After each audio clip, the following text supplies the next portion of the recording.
Okay, guys, we're going to fold the Boomerang. As you can see, I've been busy folding Boomerangs ever since class ended, just to become a better Boomerang folder. And there are some tricks to it, so hopefully I've made all the mistakes that we need to make here, and we will fold the Boomerang. Now, there's two parts to this airplane project. First of all, just being able to fold the thing. If you can do that, pat yourself on the back. You've become a successful origamiist. The second part is getting it to fly relatively the way you want it to, which is to return back. I won't necessarily return back to you perfectly like the paper airplane guy. He's been folding them a lot longer than I have. I generally got it to work. Trying to, adjust some control surfaces were tricky, and then to be consistent with it. It really has to do with getting a good fold to begin with. And as the airplane was throwing more and hit the ground and was bent and rebent, it got a little bit harder to control it. So please do not be frustrated with flying it. It's going to be a difficult airplane to fly. Learning a throwing technique with these paper airplanes is half the battle. Half is building, half is having a consistent toss, and that can be hard to achieve. In the world record setting paper airplane toss, the builder of the airplane doesn't throw the airplane. All right, so let's build the Boomerang here, and I will try to build it as quickly but with as much explanation as possible and show you what the difficult areas are. Okay, first of all, we're going to fold it in half, like the long way. So this isn't a hot dog fold like on the Nakamura lock. And we're going to put a couple of reference folds in here. So these are just reference folds. We are not going to be recreasing these. Just put a little bit of a bend there so we can have a reference as to where the halfway mark is. And then the one we really need is this quarter mark. So we've divided this into quarters, although we didn't touch this area over here. Okay, first major fold is we're going to go from this quarter area up to the corner at the top, as close as possible. So there's our first bend, just like this. Crease it down. And now we're going to do kind of the first little bit of origami trickery. We're going to move this up, and we are going to push in the seam, and we're going to flatten this down. Right. So we are going to, I think in the video, the paper airplane guy calls this a squash fold. And see how we're squashing that down. And now we're going to fold back. This is like I said, the 7th or 8th of these I folded, and they get a little bit better each time, but it is practice. All right, so with this folded on both sides, we now need to do what I think is the most complicated part of this build, which is this technique where we have to fill this little flap that we've made that kind of locks things into place. So what we're going to do is we're going to bend this down. We're going to fold this down so we're almost to the end down there. A little bit of a gap in there, and I know that how I fold this really kind of sets the rest of the fold. Either it goes smoothly or it goes a little rough because of some mismeasurements. So all these little measurements at the beginning all carry through to the end. So I'm just going to fold this down, make a crease, and flip it over, and do the same thing. Again, we're kind of working the paper. This is a little heavier paper, and it does not do as well as just plain copier paper. Okay, so there comes that fold, and I want to just try to make those.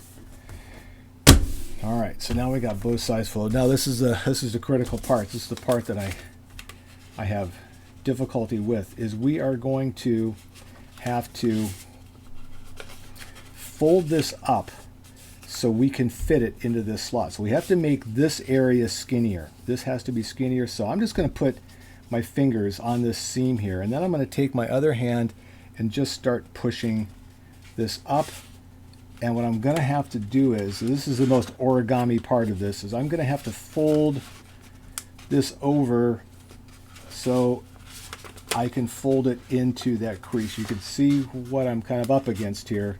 Got paper that I'm making go one way, but doesn't necessarily want to go that way. So here is what it's looking like.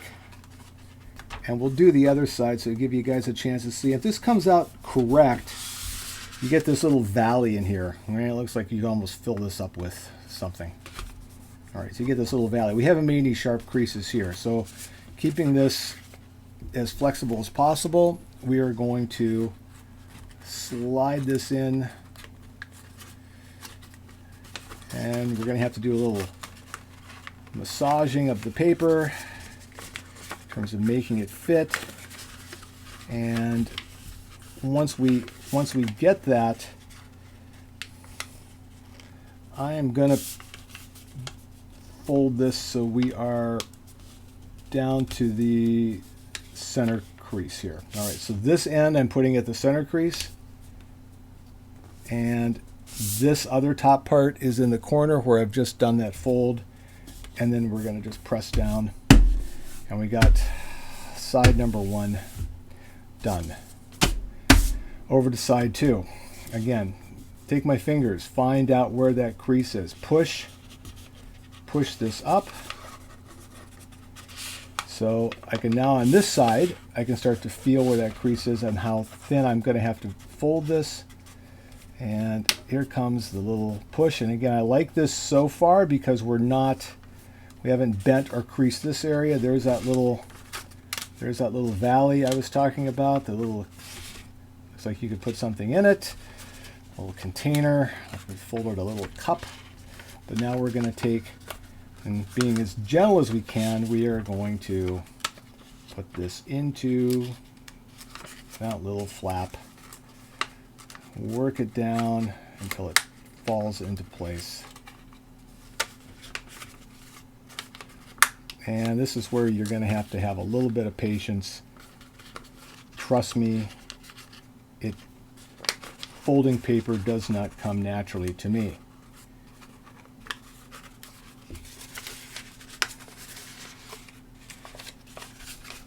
Okay, I've even kind of created a little bit of an issue for myself there, but we will overcome.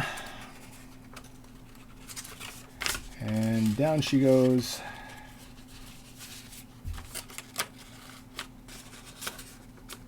The first side is always going to be easier than the second side here, because what you do on the first side has consequences to what goes on the second side. All right, so that's it. So once I get this straight, you can see it took me what, 2 or 3 tries on that side to get everything together.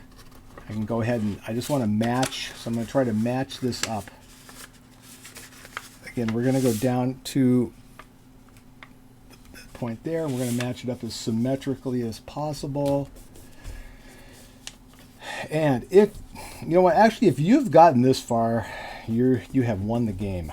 All right, that is a tough fold up there.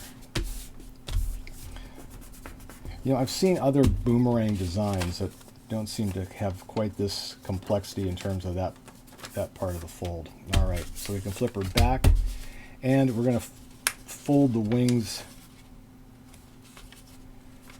back up again. So I am going to fold from this corner here back up to the center.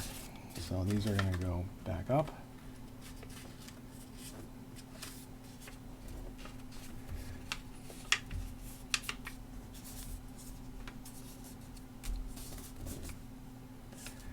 Now I don't like the way that folded. I'm going to rework that a little bit. Get a little bit of a tear there, but I think we're going to be okay.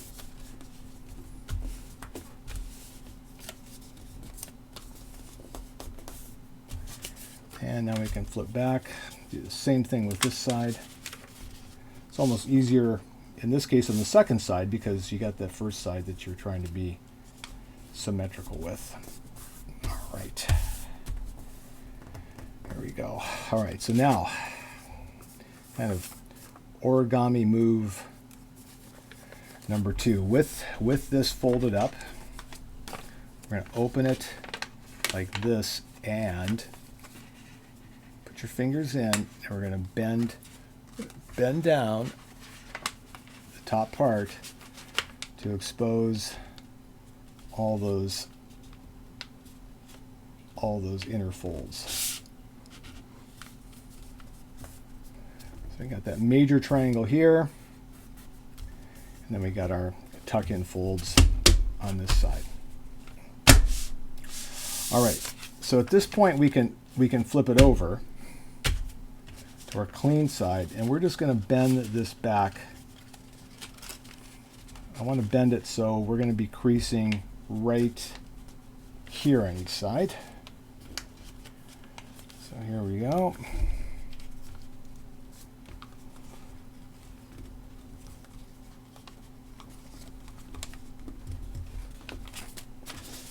Okay, and we're almost done. It's just time to bend the wings down.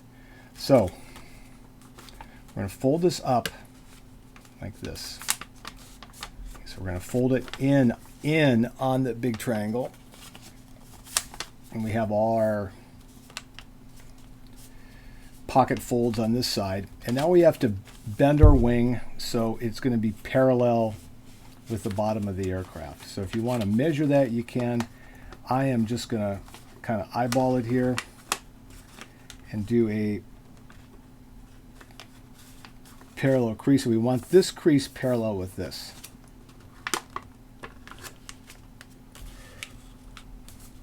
I have you know, it's like the third video attempt I've done too. I did one and realized that I didn't, the last fold I did backwards. The plane actually flew and came back to me too, so maybe there's some variations there that still work. We are down to like 3 folds. Here is the next one. Again, once they're symmetrical, it's a little bit easier to do that second fold. Make it parallel. And I'll just stay on this side, and we'll bend up the winglets. And again, we want our winglets to be parallel with fuselage, so I'm going to go to the corner where this bends up and just eyeball that to make it as parallel as possible. Come up on this side. I think that is it. Whew. Here is our Boomerang in all its glory. So if you do it right, you'll have this triangle on top, maybe a little triangle like underneath there. You can see that small one right towards the tip. You want to give it a little bit of up. We're just going to call this elevator. We're not really dealing with ailerons. And then the throwing motion is like this. So as you throw it kind of sideways, hopefully it will come around because of the anhedral in the wings. So instead of having dihedral, we have anhedral, which is going to allow the airplane to want to remain or stay in that turn and not right itself. So that whole idea of continuing the turnaround is what's going to bring the Boomerang back. I have had some success with it throwing. Do not get frustrated. It can be frustrating. And you'll get everything adjusted just right. You'll do a couple throws and then it doesn't work and you just readjust and then it doesn't do anything that you want it to. So sometimes after it's been thrown a few times, because this one has such a demand on its ability to turn and turn correctly, that you have adjustment issues after several flights. But that's the Boomerang, guys. I hope that helped, and good luck flying this. If you can just do the pocket folds, you've succeeded to a large extent. If you can get it built, boy, you've really succeeded. And if you can get it to kind of turn around, you've defeated the Boomerang aircraft, the most complicated one I've ever folded. So there you go. Hope that helped. Reach out on email if you have a question. rfwhitman@gmail.com. Romeo, Foxtrot, Whiskey, Hotel, India Tango, Mike Alpha November at gmail.com. Good luck folding this, guys. Good luck, and have fun with your experimentations with the aerodynamics and paper airplanes.